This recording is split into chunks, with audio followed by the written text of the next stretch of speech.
Generations are really about cultural change. By studying generations, we can get an idea of how growing up now as a child or a teen is different from it was for, say, the Gen Xers growing up in the 80s or the Boomers growing up in the 1960s.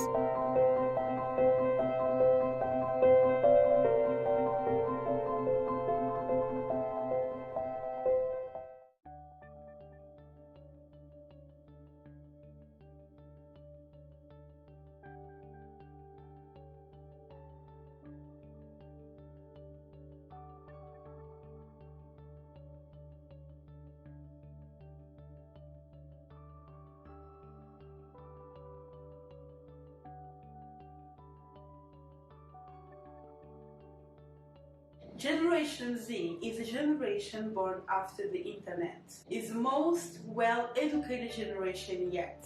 They dominate the online world. Their main language is activism, as caring and fighting for their beliefs is not just part of their behavior, but part of their existence. The Generation Z is a generation born after the millenniums. It includes those who were born after 1995 until 2010 inclusive.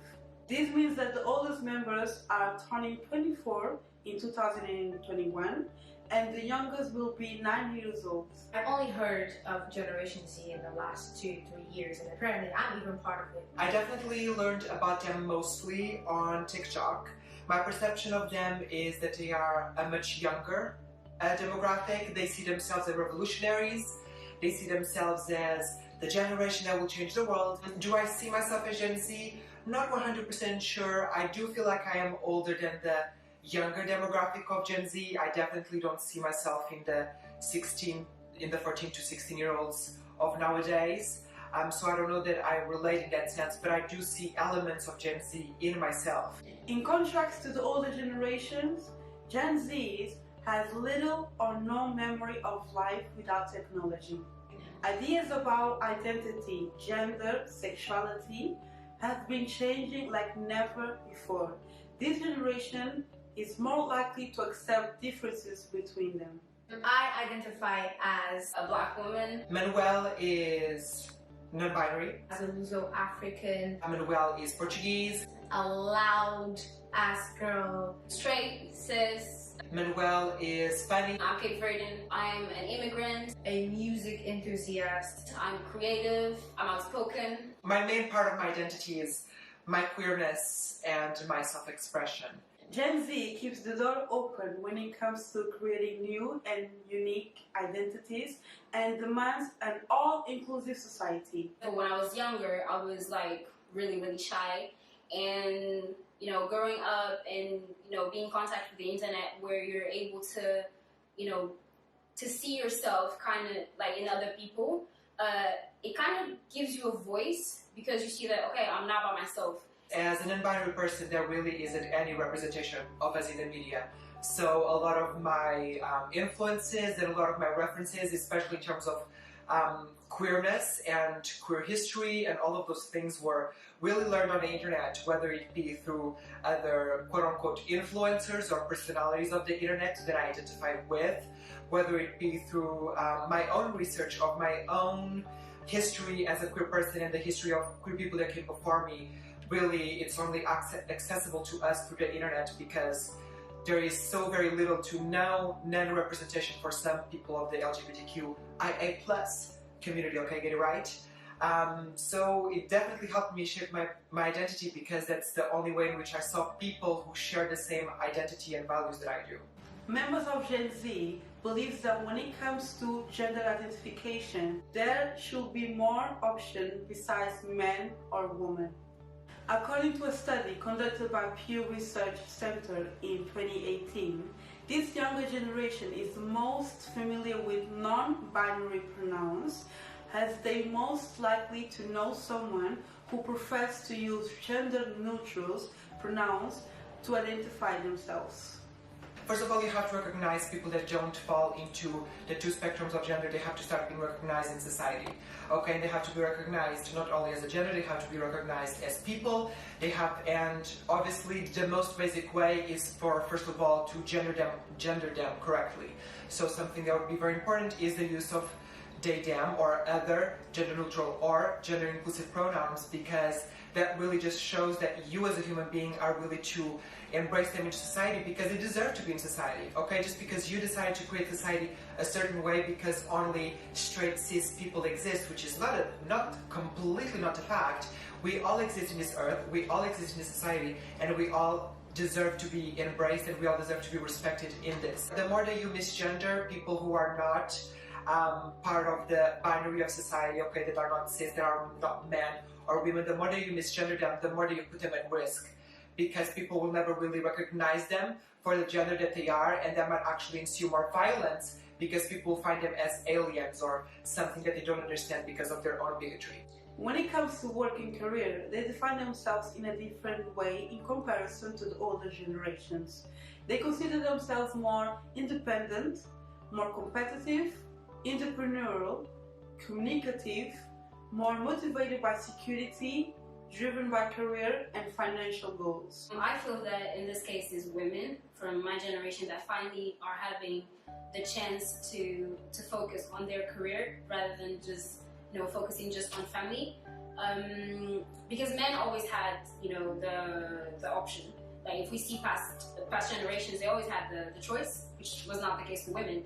But now women are finally able to go to school, to vote, to have so many chances that we didn't have before. So now if I'm able to go to school, to work, to save my money, to buy a car or buy a house, it's just something new for us, and it's just so good that we're able to do those things, that we have finally an option, because before we didn't have it. Although these are seen as advantages for this generation, minorities still face struggles in terms of career and opportunities. We've been put in a position where we're only allowed to reach somewhere. And when we don't see any of us reaching further than that, we start thinking, oh, okay, so this is where I'm supposed to be. I've got friends who are the same age as me, I'm 24 years old, who are not chasing their dreams, who are not chasing anything more in life because they believe that there's no place for them. But when we were growing up, if they saw people that looked like them in those same places they want to be at, maybe they'll be like, oh, actually, hold on, there might be a chance here. Even me growing up in Portugal, growing up in a place where we would only see people like us doing the same things. When I came here and I started seeing black people doing jobs that I had never seen us doing back in Portugal, I was surprised. I was like, oh, hold on, oh yeah!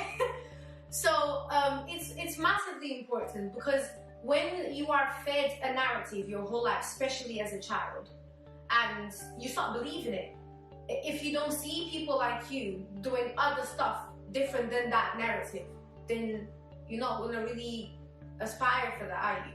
The use of mobile devices is extremely essential for this generation. They are seen to be defined by the use of digital devices, as others consider them to be technology dependent. I know that the word dependent is very scary, but really and truly, yes, I do consider it. Because if let's say today, they said, okay, cool, we're going to take all your technology away, and they took everything that is technological, they're taking it away. We would sit down and look at the stars, but we wouldn't know what to do. I spend so many hours in the internet. Either if I'm not on my phone, I am on my computer. If I'm not on my computer, I am on my phone. I spend so many times on social media. If I'm not on social media, I'm on YouTube. And I know that I am dependable on it, because not just because I spend a lot of hours on it, but because now I'm trying to I delete my social media, my Instagram, my Twitter, and after 2 days, I was like, let me see what Facebook is offering these days. I haven't been going to Facebook in 2 years, and I was like, actually, let me see what they're doing there. And I was like, no, I do have a problem. And I just deleted Facebook right now, actually just right now. And I had to delete TikTok as well. So now I don't have anything to do. I guess I have to actually go outside and read and live. I'm not entirely convinced that iGen's skill with social media is going to be a complete positive. It's also linked to depression and anxiety and unhappiness, especially for people who are spending too much time on social media, who are comparing themselves to others too much. Then what happens is when you keep seeing this perfect world with perfect bodies and perfect lives, you start comparing yourself with that, and then what happens is you start looking in the mirror and you don't like what you see. And then you start to, experience low self-esteem problems. Your confidence is not the same. Me as a creative, I would see other people's work online, and that would make me feel like, wow, my work is not good enough. So it just becomes really overwhelming. And when it comes to anxiety, it's not good. With the whole COVID thing, it really came to prove that we too need social interaction, physically, presential social interaction. People like to say that we're the digital natives and we only need our phones to survive. But lockdown really and truly showed everyone that we need to be outside. We need to be with our friends in a group. Me especially as well, one of my love languages is physical touch, is being with people. So I've struggled a lot with lockdown. And yes, social media was a way for me to cope because I was still in contact with people, but it wasn't enough. I was in need, and I'm still am in need, because even though things are lifting up slowly now, I still am in need of going outside, going to an event, doing an activity, being with real people. And lockdown came to prove that. It came because even the introverts I know, even they're struggling. Generation Z is growing within a highly digital era. They have easy access to information at any time, which makes them more well informed about historical, political, social, and current events.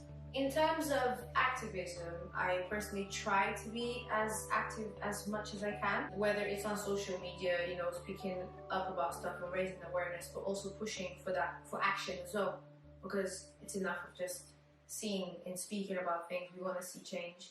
So pushing for action is definitely important. That's something that I try to do as much as I can as well. Being present physically in stuff, whether it be signing petitions or being in protests, or even coming up with your own initiatives.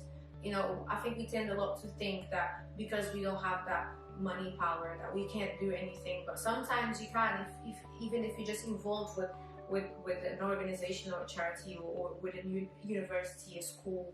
And if your role is to raise awareness on social media, then so be it, because that awareness that's being raised on social media triggered massive protests all over the world over different things. I have never seen in my whole life so many protests happening in a span of how many years, people being there, and more time they've seen these things happening, they've become angry about stuff happening through social media because people were sharing, because people were speaking up, because people were talking about things. Raising awareness doesn't need to be visual, it can be through your words, through what you're saying. Just that, as much as people think that, it's not real activism, it is, and it makes a difference. It teaches, it educates people. I would say that the things that I feel that need to be changed in my generation is the fact that social media is way too accessible to everyone.